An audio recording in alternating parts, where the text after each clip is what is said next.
Papa. Lead us off, Dad. Take us in, Dad. Oh. All right, well, let's talk then. Let's talk podcast things.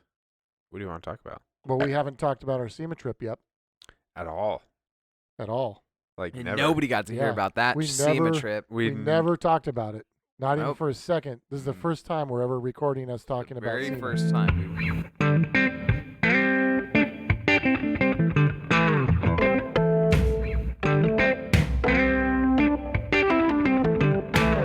You're listening to the Bent Motorsports Podcast with the owner of Bent Motorsports, David Beckett, and his crew, Jacob Hunsinger, James Hernandez, and Jake Russo. Listen in as the guys discuss all things motorsports, including tech tips and current shop projects.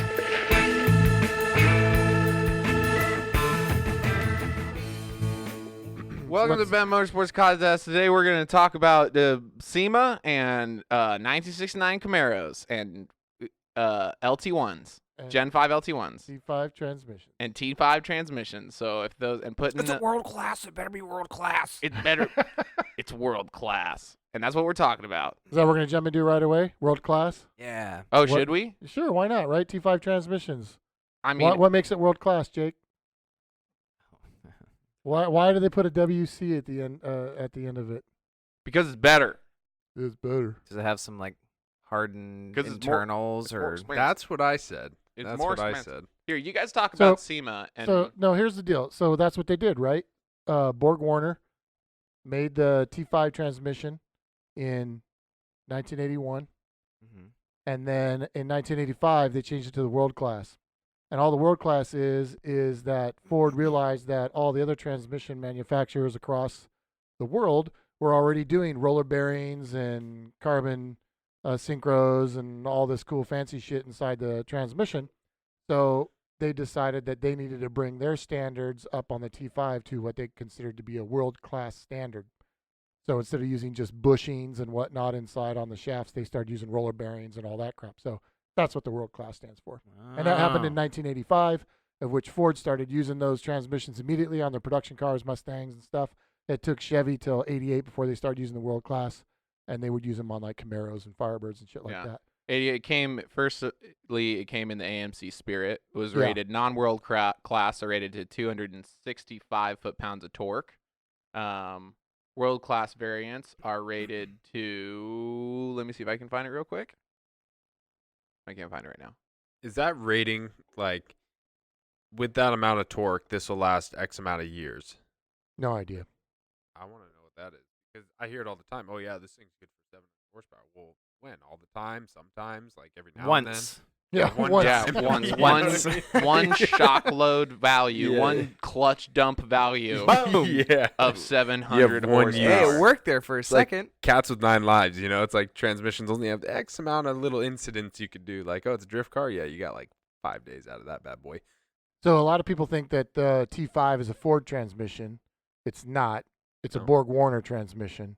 And Borg Warner sometime later on, James, you can fact check this, 96-ish or so, right? Sold it to Tremec. Mm-hmm. And then Tremec continued making it, and that makes it in 2021. It'll be 40 years old. Yeah, So the longest ever made Really? production transmission. yeah. Wow. So another Ford did though do an update, mainly in Ford vehicles, right first, but right. then they're in Camaros and stuff. So like Yeah. once Tremec took hold of it, that's why you can find them in Vipers. I think 88 on Camaros, if I'm Yeah, not Viper. mistaken. I'm gonna have to double check that. But Ford did the update in 1990 to give it a 310 foot-pound torque rating. And you got to remember too that this is a transmission that was also used in the European market. So they're in TVRs, they were in the Cosworths, they Were they were in really? all that shit overseas. Huge rally Cosworth. transmission. Right. So we're talking about, and Crazy. specifically because you can get them with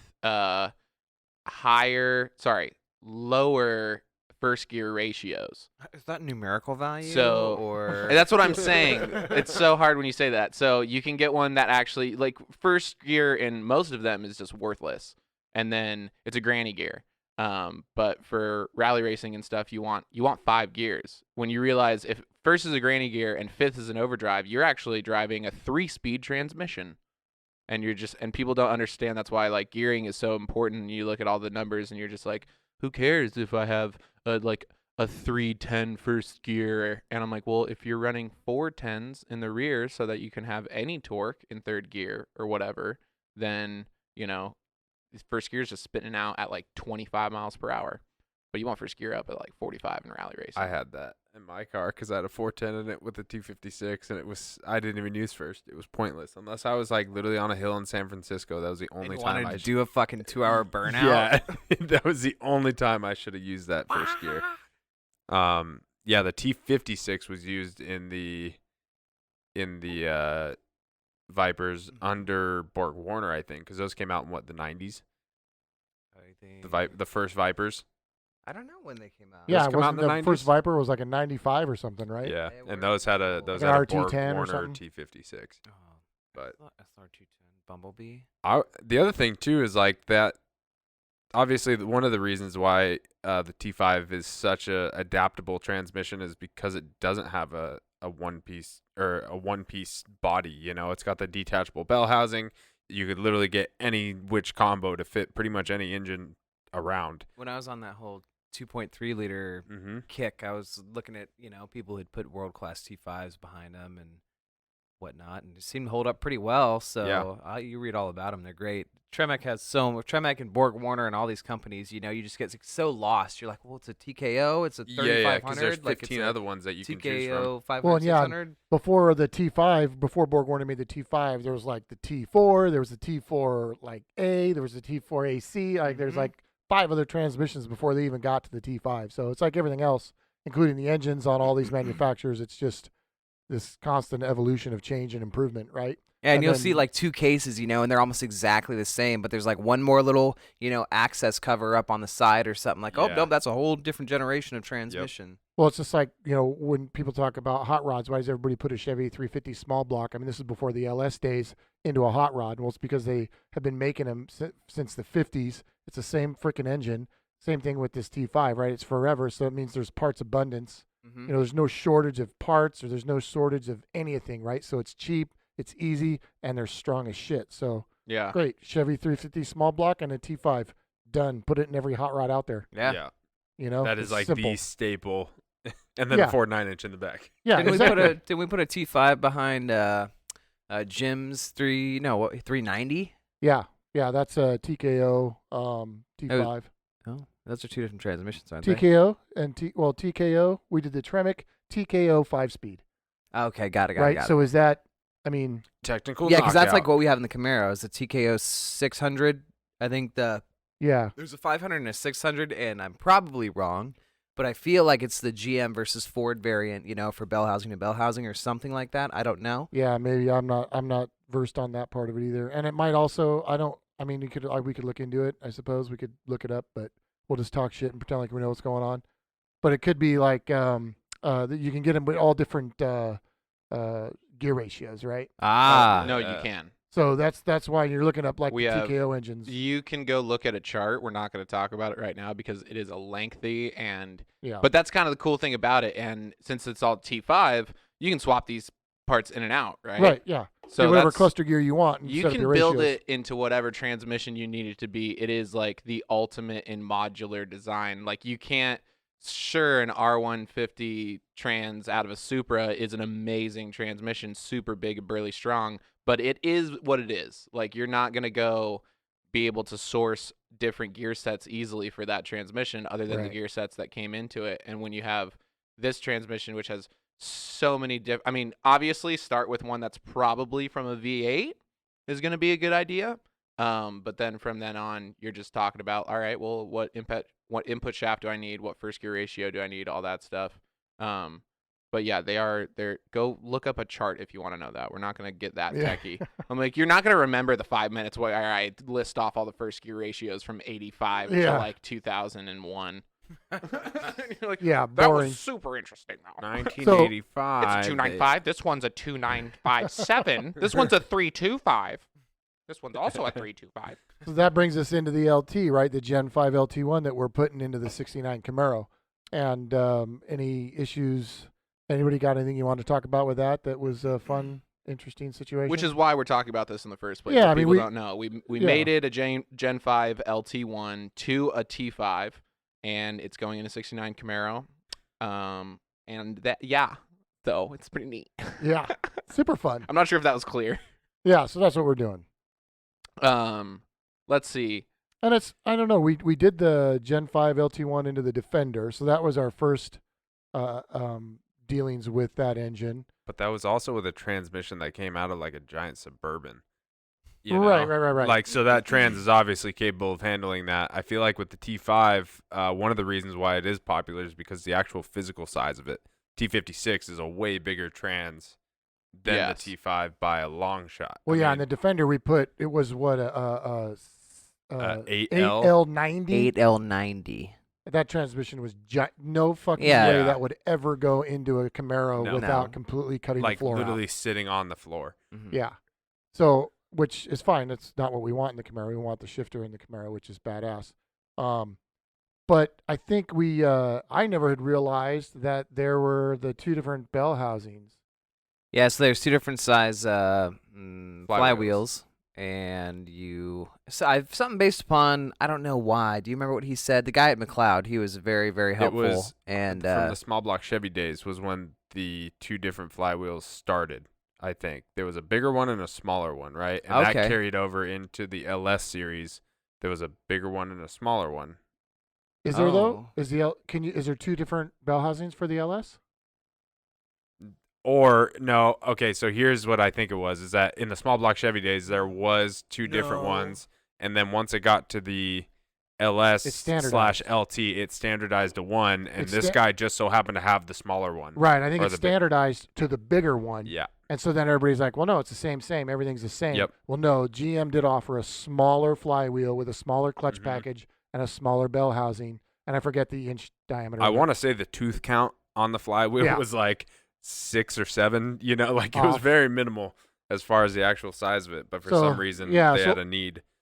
So ultimately, our bell housing that we had available that was off of the original 383 stroker did not fit. So we had to source from McLeod, and they squared us away. And that was the first hurdle. And then after that, it's pretty much the same hurdles you hit with any other engine swap. Just Yeah. getting things to plumb Header up right. clearance. Yeah, header clearance on the on the gear and steering gear, and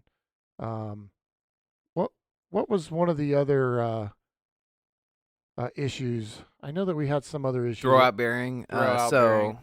yeah, Oh, yeah, so yeah, the yeah. arm on it, it just wasn't at the right angle with the throwout bearing that we had. So we got a longer throwout bearing that would put the clutch lever in a better position. But then we realized there's no real pivot point. The little ball joint that mounts to the side of the block, that was non-existent on the LT1. Plus there was a header there. So Yeah, and the difference is once we got the LT1 mounted where it was going to go, the transmission was further back yes, by a few inches, yeah, Which we by an wanted. inch and a quarter. which is fine. Yeah, give it some better weight distribution. Like slam Yeah. that thing up against the firewall, baby. yeah. And then we just were realizing, oh wait, this is Give me that weight distribution. this little Z-bar, clutch pedal mechanical setup is not going to work. Yeah. So we threw in a So- hydraulic throw bearing, And that's- like hydraulic throwout bearings are the tits. oh, yeah, that's the way to go That's for the sure. It's just standardized.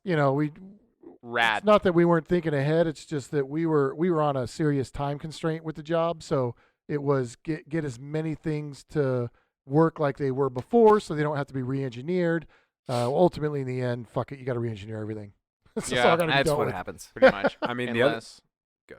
Sorry, no, I was gonna say unless you're swapping in something that came in the vehicle originally, you're pretty much just plan on that. I love how simple some people are like, oh, you just swap. We'll just swap this in, and I do Yeah. that to myself all the time. And I'm like, okay, just mentally go through the list of how many things connect to that, and then it just you can't keep track of it all. It's a domino Yeah. effect. Which Yeah. basically means you have to put it in there. That's why it's so hard, because everybody would love to just like have a list, right? And know what they have to buy. But the thing is that you're going to have to put it in there and start looking and measuring and doing stuff. So like Mhm. the idea of like save up all your parts and get there. And it's like when you still get there, you're going to be like, I need more parts. I need more. oh, I need a hydraulic throwout bearing. I didn't even realize. Yeah.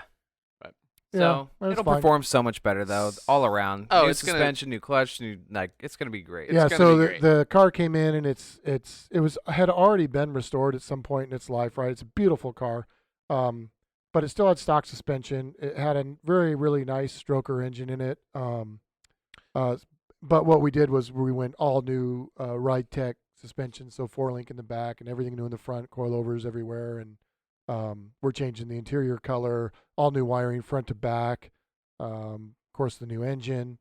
It's just basically getting a huge facelift, and it's going to be pretty rad. Before we hit I want to talk about the suspension for sure. But somebody on the Instagram, we posted something about it. They said, "Why not an LS?" And I was just like, "Okay, that's a fair question." Super fair question. Okay. Personally, I don't know. LS is definitely less expensive, but if you got the money, I mean, we're talking this. I'm looking it up right now. Gen 5 LT1 is in the Corvette Stingray, the Corvette Grand Sport, and the Camaro SS of all various years till present. You're 455 horsepower, 460 foot-pounds of torque out of the box. You're like, that's and this pretty engine rad. we're using is from GM as a 2017 Camaro SS. Yeah, and then you got 6-bolt mains. What's up, Overkill? I'm like, everybody's like, oh, 4-bolt mains in my 454. They're like, we're gonna do 6-bolt. What are mains. the LSs have 4? I believe the LSs. Yeah, they all have 4. Yeah, they So got does the- 2 screwing into So does the the side. 454. The reason why the customer wanted to do that or make that choice, though, was just because it hadn't been done. So, like, you see a lot of LS swap 69 Camaros, but the LT1 swap things, they're just kind of coming around. There are a handful of them around, but this one is just, it makes it significant. And Yeah, it so makes we were it- at SEMA, right? And we saw 20, 25, Like 69 very, Camaros. very, very Yeah. custom. And 69 every single Camaros. one of them except for one, I believe, had an LS swap. So, and one of them had an LT. Yeah, So yeah, I mean, the customer wants to do it because he wants to be different, and he's got the bucks to do it. So and it go for it. technically makes more power.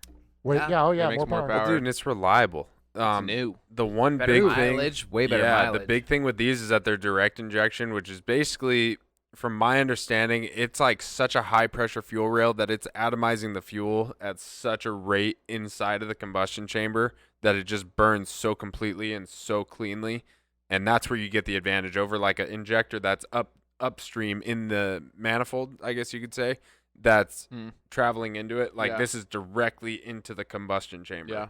So Yep. on tuning, these things can take. I mean, the tune that you could put on these, from my understanding, is like you just get so much power out of it. E85 And that's what we're all compatible, about. like Oh More yeah, power. more So- power. That's the response. Respond to the guy on Instagram. More power. Because more power. because what would you have to do to get that same amount of horsepower out of like what LS? It would be like an LS7, I think, was like the 450 horsepower. Yeah, the LS7. and that's a full blown 454 or 427. yeah, it was like 7-liter. It was Yeah, the it was a LS7 was 7-liter. a 7-liter engine. Yeah. So, and this is a 6.2-liter engine. Yeah. So, So that's mean, something that- to say. I mean, you say there's no replacement for displacement, but that's false as far as I see it here. well, what else I did we guess. see at SEMA? Oh wait, James. JTs. Wait, James wasn't there. I saw the bottom of a Suburban yeah, for like several 4 days. days straight, Yeah, or the Ugh. inside of an engine bay. feel real bad about that. But Dude. I just got my engine back from MJM Engines. Big ups, MJM Engines. Hey guys, if you're looking to if you're looking to get an engine rebuild, go over to MJM Engines. They actually super didn't pay us to say this, but you should, because Drew over there, super nice. I got a long block rebuild for a very fair price. They give you the gasket kit at the end, a new oil pump, Don't and be making promises to people. I don't know, they did to me. Fair deal. Yeah. And I got a 2-year, 24,000-mile warranty. It is 24. limited to some degree to where he's like, it literally says like no Baja racing or drag racing. Ask And him why, right? Learn that Exactly. lesson. He's like, yeah, they'll love those guys. I'm sure will build you a bitchin' drag race motor, but they will not give you a warranty on it. All right, boys. So you're saying that with these kind of sports, like motorsports, any sort of motorsports, there's no like express warranty on things that It's you almost use? as if like once it leaves the shop, it's completely up to the driver to take responsibility for any damage or replacement of Right, parts that right. might Weird, happen. Weird. That makes Yeah. sense. That makes sense. I mean, you wouldn't. I don't know. You wouldn't go to a You can hear you guys. I'm sure everybody can hear the tones in our voice, the patronizing. Time to like- move on to the next topic. It's like getting a haircut and putting a hat on right after. You know, it's just weird. Yeah, it's like, why'd you do that? And then you say that your haircut didn't get you any, like, no girls were talking to you at the bar. I'm like, well, you put a hat on, so. I don't know if there was anything at SEMA that really blew my skirt up. Well, no, okay, I take that back. Oh yeah, tell me what blew your skirt up, Well, David. we were looking at Camaros, right? Because we were doing a Camaro, so that's what we were interested in, right? So we found the brothers. They won The the Ring award. Brothers. The Ring Brothers. We found their Camaro and looked at it, and they won the build off thing or whatever that they do every year. Battle of the Builder. What, Battle what of was, the what was Builders. so hot about their Camaro? There was a lot of custom shit on it. Nice. That thing was Oh, really heck sick. Yeah. Oh wait, no, I think I I've mean, seen this thing. we're talking like full carbon fiber roof skin No, that I've went seen it. into the This thing was- trunk and like molded into the trunk with a gas filler back there. Like everything was just super trick. Just the Just attention nice. to detail is Nice. just really, Cool really, color, really too. nice, Yeah. You know, and it just looked really good. They fully deserved the award. I don't even want to know what kind of man hours went into that thing. So many thousands of lot. hours It was a lot. in that car. So the Camaro, obviously, we're doing does not have that many hours in it, but still a sweet Camaro. So we looked at a bunch of Camaros, which was neat. We stayed at the Circus this time in the RV lot. It was nice. We were That's full honestly ghetto mode. sounds like the way to go. Dude, I'm not It was kidding you, man. bitchin'. So any of you out Dave, there who I've been in your motorhome. It's not ghetto mode. That's true. My motorhome's pretty nice. Yeah. You know, for a class The C. RV Sorry, tell me park. about because this sounds like my style. Like I wasn't about the whole stay in a hotel Vegas thing. Like So during SEMA week, everything in all the hotels in Vegas are ridiculously priced, right? Like $300 a night, some $400 a night, and that's for like staying at The Luxor. the fucking Luxor, right? Or whatever those other crap, New York, or anything like that, right? Like you're not staying at the Cosmopolitan, right? And so at the RV park, we're there for how many days? We got there on Monday, so Monday night, Tuesday night, Wednesday night, Thursday night, Friday night, 5 nights. Forever. 5 nights, okay? We were there for 5 nights, and my bill was $241. boom, baby. Ripping. And you don't pay the resort fees or those taxes because you're not in the hotel. But you still get to use the pool. Yeah. So you still get to use the resort, right? But you don't have to pay the taxes. So, man, I'm all about staying in the RV park now. You got to kind of swim around all like the hair clumps and like debris. Yeah, don't worry floating about around in that. there. Yeah, the pool, maybe you don't go to the pool at Circus, but it's available to you if you want it. We did it, we did a stint in the jacuzzi. Yeah. Smelled Felt good, man. That It felt sounds good. gross. There was It some was like hot. It's more like a what do you call it? You go in the jacuzzi at Circus. It's more of like a chemical peel. Exactly. Okay. Yeah. So It's we refreshing. were exfoliating. Yeah, we it's were- exfoliating. we had some nice skin after that. What was left? Very soft. I'm sure. Neat, But neat, it- neat. But yeah, it's and what's cool is that we went with a bunch of people and we all put our RVs And together. they sell ice cream right there. Oh my gosh. we Brian. all Sorry. went together, right? So there's all these RVs that are together. So unlike normally when you go to Vegas with all your buddies, you've all got your different hotel rooms and they're usually on different floors, right? Like we never plan ahead far enough to get a block of rooms or anything. So it just made it nice. After SEMA, you walk back and everybody sits around in the chairs around the RV. You can all kind of hang out, or you can go to the hotel and gamble or do whatever you want. But I don't know. I just liked it. It was a way better experience. It I'm really not a big was. I'm not a big like Vegas hotel guy, so I guess that's just my opinion. Out of the that was my 4th year I think at SEMA, and first year we had to mission like hike from the Luxor all the way to Well, the you got to take convention the tram, center. right? Yeah, we had to Yeah. like go down, take a tram to this tram, and then this tram takes you all the way over to this tram, but then you got to walk over to here, so you got to like cross this street here, and it was just a total nightmare. I think it was like a mile just to get there. Yeah. And then on top of that, you're walking around another 8 miles a day, and then a whole another mile journey back. So by the time you were done, it was like, man, I'm going straight to bed. There's no time to mess around. Mm-hmm. Yeah. Well, and if you got to use those trams, the shuttle trams, I mean, if you decide to stay at SEMA all the way till 5, like anytime after 3, you're still at SEMA, you're not getting on the tram, dude. It There's takes a an line. hour. It takes an hour just to get on the tram because there's like 10,000 people trying to get on the tram. So the other year we did that, and we were A like, lot of "No, let's go fuckers. find the after party." Uh-huh. And we went and found the after parties and waited. And it waited out. It was like another great. hour. Yeah, that was great. Pennzoil after party. They were Yeah. making nice. What's up, Pennzoil? Yeah. That's all well and good. I would take a T5 for sure. yeah, I would run a T5. right. Why not? I don't think there's anything wrong with it. Is there? I think they get not because the T56 is so like, oh, I want a T56. Everybody's like, why would I have a T5? Especially because, well, once you start building them, they start becoming the same price range as a T56, right? Yeah. And then you're just like, well, why would I buy a less strong? I'm like, well, it's more strong by then. It's more stronger. It's more It's stronger. more strong. It's most stronger.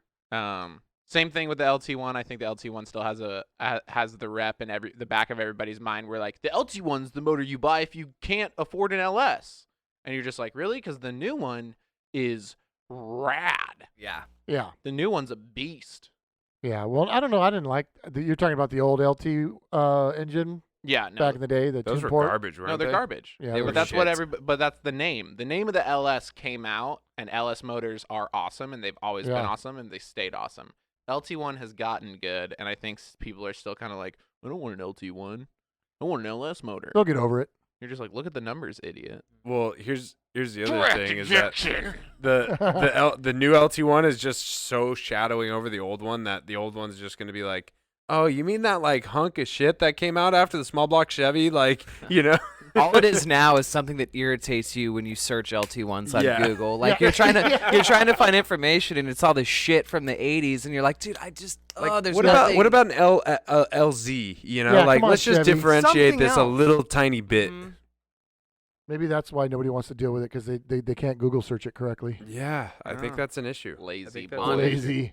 Lazy. It's Generation 5, everybody. You have to put that in front of everything. Yeah. Well, it took us 2 go-rounds with this shit to finally understand. Like, okay, I think this goes here. This goes here. Like, let me try Yeah. to recall what it was last time because we had no book. We had no nothing. We were just putting it together. The internet sucked at the time, and I don't want to Yeah. call anybody because I'm too hard-headed, and they all suck anyways. Well, yeah, and then you'd call like GM. You're like, fuck it, I'm just going to call GM Performance. And you call their tech line. They're like, well, what car are you putting it in? Oh, it's going in a 1988 Land Rover Defender. So anyways, what do I put on this tube right here? And they're like, well, that tube goes to the reservoir. I'm looking at the drawing. I'm like, I know I have the same drawing you have, but if I don't have that reservoir and I don't want to use that reservoir, where do I put it? And they're like, well, you can't do that. So typical in our world of custom life, right? We just Mhm. have to understand how. Adapt and overcome. Well, you understand how something works, right? We can't just go by a drawing. We have to understand how the system works and then modify it accordingly, right? yeah. So Yeah. you just got to go a little above and beyond. and sometimes that takes a couple tries. It does take a couple of tries. Yeah. And you got to blow an engine up here and there. That's. I feel like that 5 No. minutes right there is No. what everybody needs to know about doing an engine swap or custom work on their car. My brother, he freaking has always been swapping motors and building pre-runners, and he's the one who has always been telling me as I grew up. I'm like, man, I just want to do this. I'm just gonna do this. Like, I'm gonna get this, and he would always just look at me and be like, dude, you need to understand what's going on right now. There's and a then lot. now, after working here for a couple of years, I'm like, all right. That's what he The things, meant. okay, the thing is though that like the ideas get more realistic, but not because you think, Yeah. oh, I can do this at the shop, so I can do anything. Yeah. You're just like, yeah, but what do you want to do? Right. Because before you were limited by your garage at your house, and now you're not. But now you're just like, I don't want to spend a 12-hour day sorting out like the intricacies of various systems. I just want to put something in there and drive it. I want to drive it is the end of it. You're like, I Right. just want to drive it. So what do you think the easiest non what's the word I'm looking Fuel for? rejected. No, non-local swap. Like, what's the Oh. easiest motor to swap into anything? Well, Chevy 350. Clearly a Chevy 350 Yeah. small block. Boom. And you know the reason why? Because I can Google it, and somebody has put one of those in every fucking car on the planet. Information. So, So that's Yeah. information based. it's information based. There's so much, and there's product out there. There's aftermarket product available That you so- know is going to work. that Yeah. you know is going to work because Or somebody's at already least done get it. you down the road. Mm-hmm. You know. Yeah, I'm trying to to put the file one- a couple holes, but And it's I'll fine. tell you what. And right now, LS swaps are nipping at the heels of that. Even though the 350's been around for decades longer, the amount of people doing the LS swaps so rapidly, so in such a tight span, is and you know for years and years and years, not a lot of people could afford, even shops could afford plasma tables and CNC machines to mass produce their little gizmos, right? It was just a bunch of old codgers, fabbing up some shit in a garage and making it work. But then that product that they made, that motor mount, that trans cross brace, all that shit to make it work, they weren't mass producing that and putting it on the internet. Well, with the LS era, it's a different generation of people. Yeah. It's a different generation of people that have access. We're the 3D printed generation over here. That's dude. it, man. So it's making it like boom. Just in a 10-year span, you've got the same simplicity of an LS swap as it took 30 or 40 years to get the Chevy 350 there. Yeah. How bummed are all the Chevy 350 guys though? They're all So dead. It's all pissed. good. So They're all gone. I feel Happens. the 3D printing world, I feel like, took everything by storm, just in general. That thing alone, because it's like, ooh, yeah, instead of us sending out this prototype to go get milled out somewhere and cost a whole bunch of money, it's like, oh yeah, I can go buy one of these things for like a couple $100 and try it out myself. Mm-hmm. And like it'll make something super accurate, and you could probably even like super sturdy too. Like, I don't know if you've ever seen a well-made 3D printed part, but it's pretty unbelievable how they have sturdy some it is. space age shit. Yeah. Sure. Yeah. It's For unreal. prototyping, it's like it's for prototyping it's crazy, but then you get into like, have you guys seen the metal 3D Oh, printed yeah, where it's like yeah. it's like Oh, a yeah. pile of dust and And they a shoot a laser laser. at it and you're just like, what? 2019, here we are. But Well- even insofar as being able to prototype something within like a day, you make a drawing, you prototype it, you put it in there, you're like, oh, it's not right. You change it, and then you're like, all right, cool, send it off to CNC and get it milled. And Well, you're there's like, we saw a company at SEMA, but that was similar to this. But there's a local guy around where we're at who will come to your shop. So like we're doing a Jensen Interceptor right now as well. So that has you can't buy those parts anymore, right? You got to totally rely on somebody on eBay that has new old stock or has a part that's restorable versus a part that you have that's not restorable.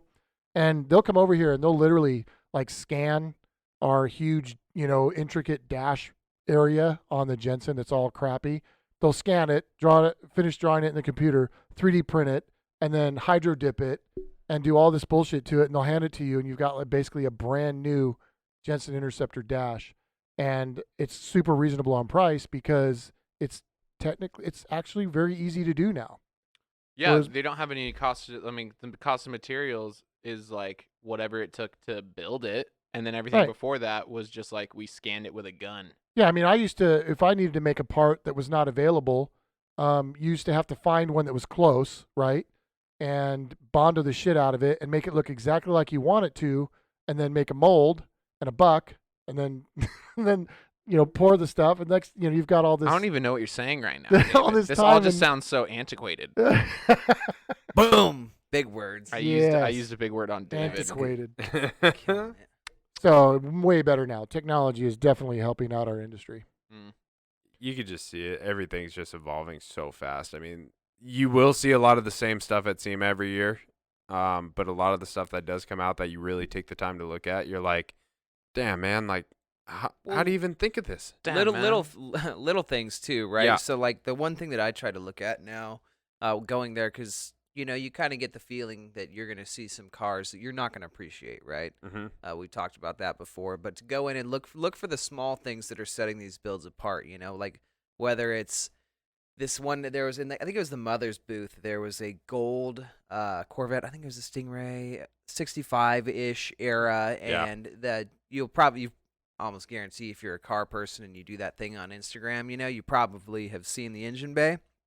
LT4 supercharged, like powder coated in like a matte version of what the actual paint of the vehicle was, very Mhm. close. Every single canister was powder coated. Yeah. Like there wasn't a single thing wrong with this engine bay. And just seeing like how they tucked everything away and created Yeah. these reservoirs that flowed with like the, how the hood was laid out, and just really filled every space, but also made it seem like, this engine belonged in there. It wasn't just this huge fucking motor that they Yeah. were like, well, just get it in there. Yep. Like the 5-liter in my Explorer. Yay, Ford. Yeah. So You did it. just Ford. looking at the small attention to detail, the rain gutters that were shaved and then added again, like the Ring Brothers did, like just all these different small intricacies that you're like, oh, Yeah. that's what needs to happen. Like Yep. that's the kind of work that we need to be putting out here and just killing it, which we do because we're sick. Yeah. It's so sick. It all comes down to our customers, right? what they want and how big they're willing to write the check. Yeah, Yeah. that's the truth. That's what it all comes down to. You want to build a super, super big Defender and you want it to be perfect, well, you got to pay the perfect price. Personally, I have no interest in making like powder coated reservoirs for things and all that stuff for my own self. I'm all about how to get it to drive and then basically driving it until it breaks, Right. which is not, I know, not bagging on you, Russo, but Russo. I didn't do anything. Russo likes to make things look really nice. He's got an attention to detail, you know. Russo likes to paint the inside of his engine bay even though it's already painted. This is why we have this diversity, right? We have the different types of personalities in the shop, right? Guys who have organized toolboxes where everything's clean and perfect, and other guys who just break fucking hammers on the regular because they're just gorillas. Well, Right. I'm here to get the job done. Did I not get the job done that I broke the hammer You on did, the and other that's day? why we give you the jobs where it's like, And by the way, I also didn't damage the shaft that I was trying to get that thing off of. no, you did a very good job, and So- you TIG welded the new piece on beautifully. There I was didn't very look at good it. attention to detail. Yeah, so So you're the best of both worlds, I guess. actually I am kind of a gorilla when it comes to that stuff because Jake pawned off. So, oh wait, we didn't talk about the suspension underneath the Camaro. We can go back to it. Finish your story. No, I mean, so Jake was trying to figure out how to get what is that part called above the drive The shaft? snubber. The The pinion snubber. The pinion snubber. Was that right? Yes. Yep. Yes. Yeah. And so the pinion snubber, if you're not familiar, it's basically this small bracket that comes down and it has a little rubber Bump stop. bump so stop style guy on it. And it's basically when you apply torque to the rear axle and the pinion starts to curl up, it'll actually stop it right there. But it's not hitting the body or anything. It's actually really smart and simple and kind of elegant. But anyway. And they were on Mustangs as well as Camaros. Well, good job, everybody. We all figured that one out. Anyway, it's really hard to get this thing out. And since we were doing this 4-link conversion, #RideTech, #GMod, we had to get it off, but it's like just freaking spot welded. spot 12 welded different places. in there. It's ridiculous. You can't figure it out. And Jake was like, I can't do it. And I was like, I can do it. And I went in there and Well, mind you, everybody, he's not telling you the whole story. Jake didn't want to do it because the whole bottom side of this Camaro is painted and polished black paint Bondo to a perfect painted. sheen. Like the bottom of this car is as beautiful as the top of the car. And I don't think Jake just could bring himself to getting a chisel and a hammer and fucking this shit up. And James is just like, I don't give a fuck. yeah. Give me the hammer. Bang, Not my bang. car. And I had to Boom, shut the door boom. to my office. I'm like, is he hammering on the Camaro? And Jake's like, yeah. And I'm like, putting in my earplugs. Like, I don't want to hear it. The Camaro around the shop has become like this, not a dirty word, but like a scary word to say where you're like, I'm going to do this on the Camaro. And everybody's like, oh, I hope he Oh. doesn't destroy it. Oh, no. I Oh, hope he doesn't no. give it No. one scratch because it's so freaking nice. Well, yeah, that's a problem, right? With this car's already been restored, and then the customer brought it to us to change, but don't repaint it because the paint's already badass. So it's like, okay, great. But some things, I gotta cut everything off the car, Yeah. including take the engine out, and don't fuck the paint up. And I don't think you understand when we talk like the bottom is painted as nicely as the top is. It's like It's this was on a rotisserie. It is just as mirror-esque finish as the top is, which looks like a brand new iPhone screen. Like it's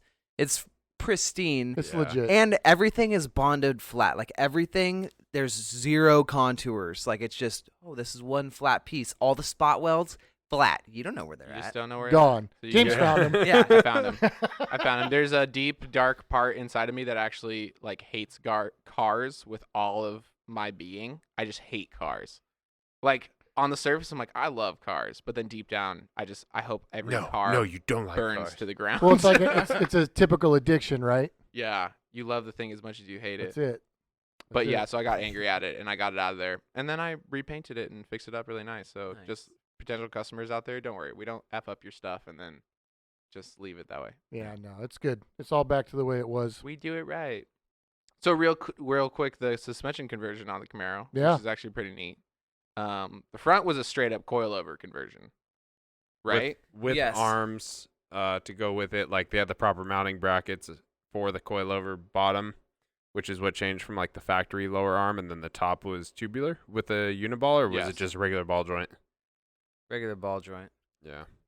But it's still all nice stuff. All Delrin bushings. Like this thing is it's gonna be A Uh, little uh, more firm.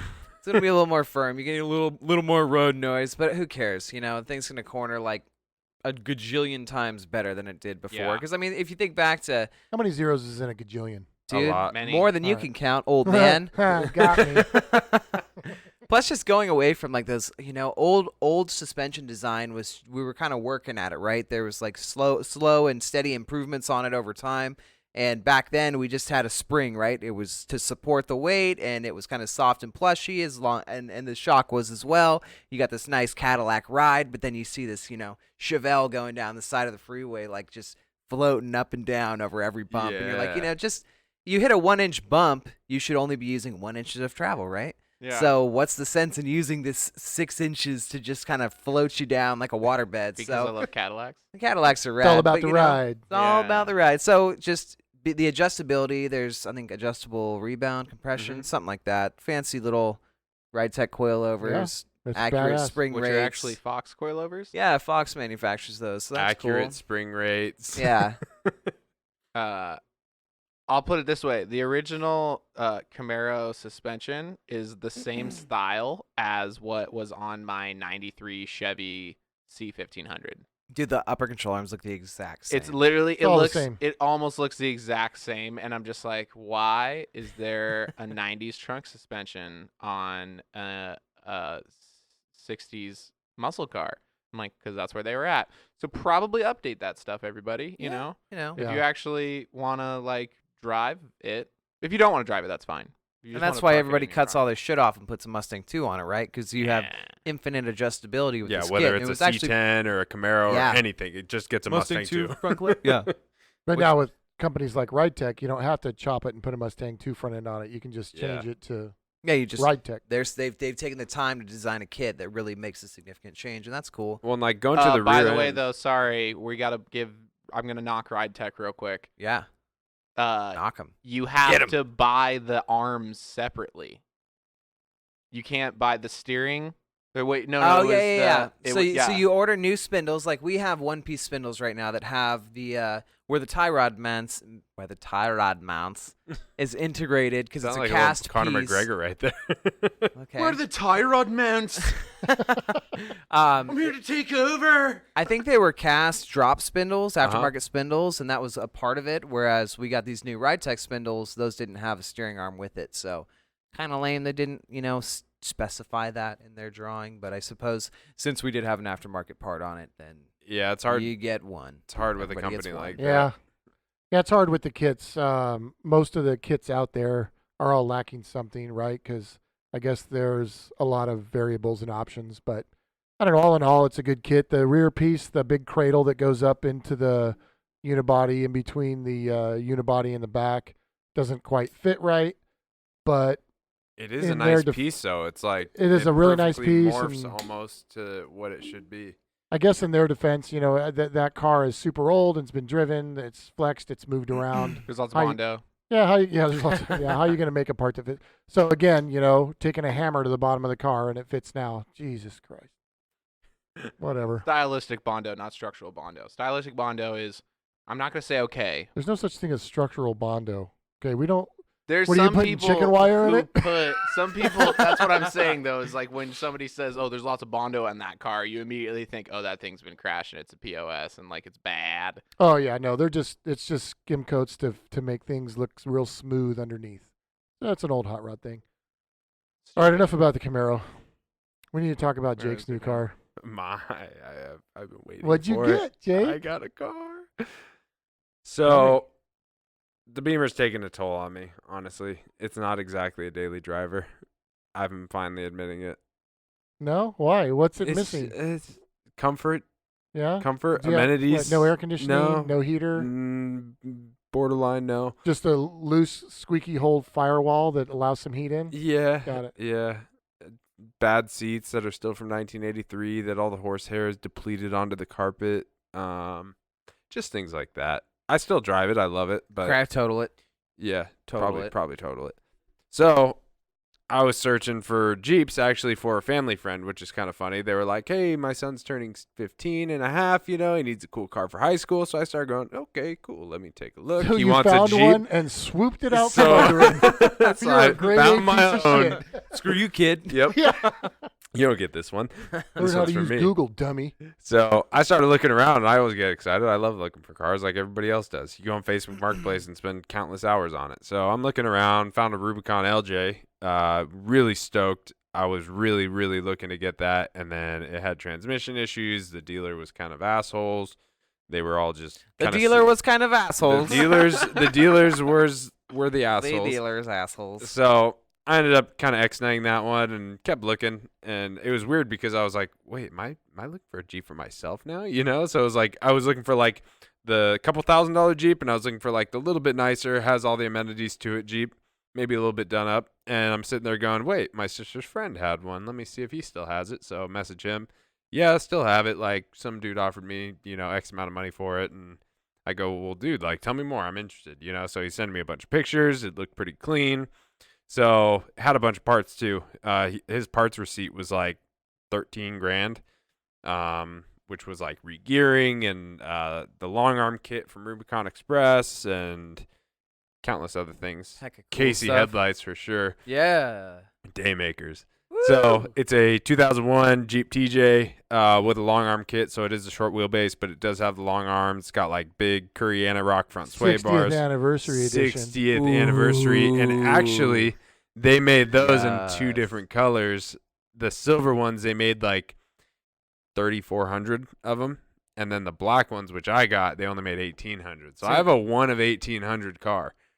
Wow. That is Wow. limited edition. Look at you. Wonder how that many is they made of limited. mine in my year. Countless Wow, thousands. you're just really Hang on, I'm gonna. giving yourself the kudos. And you know for what's that one. funny? So Oh, I have the one Chevy Suburban that was white with the With fender the black guards fender and flares. has somebody with somebody the look gear, up how many 2006 TJ Unlimiteds they made in blue. yeah. Dave, we're not gonna look that up So the funny thing Come is, on. because nobody cares. the big thing with those was the 60th anniversary. They had like premium sound or something, which this thing has like Sony Explodes, so like that doesn't even matter. Yeah. Whoa, The other dude. thing that it had was like the Sahara package, kind of, where it has like the paint match fenders. But I'm gonna rip those off in like a week and put on, like some Smitty built fenders, so that doesn't matter. So realistically, you paid it's for a lot just of a stuff. badge. Wow, you paid for It's the just badge, a badge. Yeah. which you're probably gonna take off because you're gonna debadge it. Yes. Nice. Right. Nice. So nice. maybe I'll keep it and Maybe say maybe at some point you get rid of the Dana 30 front axle. yes. So the other thing I was thinking is like right where it has the little badge that says like 60th anniversary. Like once I change anything, I'll put a sticker right above it that says this is no longer a ... 60th anniversary Jeep. Well, no, because you just said that it's valuable because it's one of 1,800. Now you're Yeah. gonna tell everybody it's not. I don't really care. I mean, it seems like you cared because you told everybody that. Seems like you cared, right, James? Because you just Yeah, said I was that. trying to play it up, like Wrong crowd. Yeah, I guess Wrong so. No, crowd. Don't play up We're not your mom. Either way, I really like it. 55,000. 55,000. in Of my blue? Jeep? in Yeah. blue. 55,000. 55,000. Blue. In blue. 2006. No, just in general, LJs. Oh. Oh, got it. So Okay, well that's actually cool. So limit that to what, like 18,000 per year? do you know they only made 14,000 GC8 2.5 RS Subarus in America? There's only How many? 14,000. 14. Oh wow, It's more rare than like a Ferrari Testarossa or whatever. that's kind of rad. I'll test you, That's then cool. I'll roast you. That's what they were thinking. Exactly what they were thinking. But either way, Called we're gonna be wheeling. Jake's got his Explorer back on the ground after a week. Forever like- of being an idiot. Let's just call it a week. He finally did a the week diff long. drop in the front. That's all we need to say. That's all Yeah. I have to say. So now I have a rig. We are going to be going out to the desert hopefully next weekend and do a little proving ground. See what's the major drawbacks. Cool. Thanks for thanks for telling everybody about my life, man. Whatever. Yeah, maybe if James showed up, he About would my know.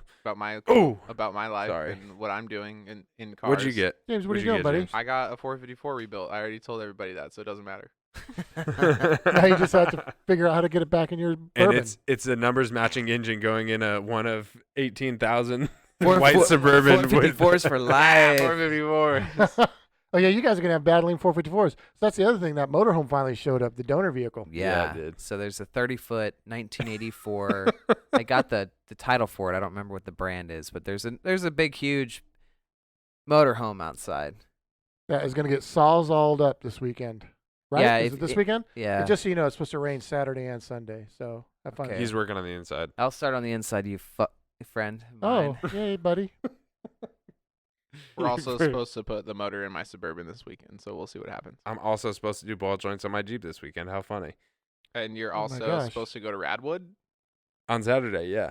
Wow. Wow. I feel like There's a lot none going on of this is weekend. gonna happen. I'm this gonna weekend. sleep in, and that's for sure gonna happen. Oh, we're all going to David's house Saturday morning. Cuddle with David. Weekend hangs at David's. Smoke out of David's. Nice. Jake's bringing the smoker. Yeah. Oh man, that's the cool man. Lunch today. Jake smoked some. What'd you Meat? smoke? Everything. Meat, Pork loin. pork and- loin. He made a pork- smoker out of a pork belly. 55-gallon drum, and now it's like the new thing around the shop. So That the shop sounds smells like the way you said it sounds less cool than it is. It's the coolest smoker I've ever seen. It's fucking rad. It's got like literally diesel so stacks sick. on the top. They're like ting, Stainless, ting, ting, too. ting. Don't forget that. Stainless. Thing I just is- got to paint it. Thing is Yeah. rad. Half TIG welded, half MIG welded. Yeah, Don't it's paint okay. it, just clear coat it. Oh. I like how it looks. It looks sick. All right, Don't I'm at paint least it. going to polish the Yeah. stacks. It's like a well-used fire pit, you know? Like, it's got that rustic look to it. But it's Just- not rusty and it's like crappy patina, looking. Yeah, but like good patina. But just Wow. clear coat it. we sure have deviated a lot here. Yeah, Yeah. but Anyway, all right. What do you Thanks guys for want? listening. What do you guys Yeah. want for lunch tomorrow? We're While we're on the This has been topic. Motorsports I gotta go eat Podcast. now. Thanks for I'm listening hungry. in. Be sure to give us a follow on Instagram, Twitter, Facebook, and YouTube at Bent Motorsports. Stay updated on the latest happenings, future projects, videos, and events here at the shop. Remember, guys, at Bent Motorsports, bids in stock, we've got it.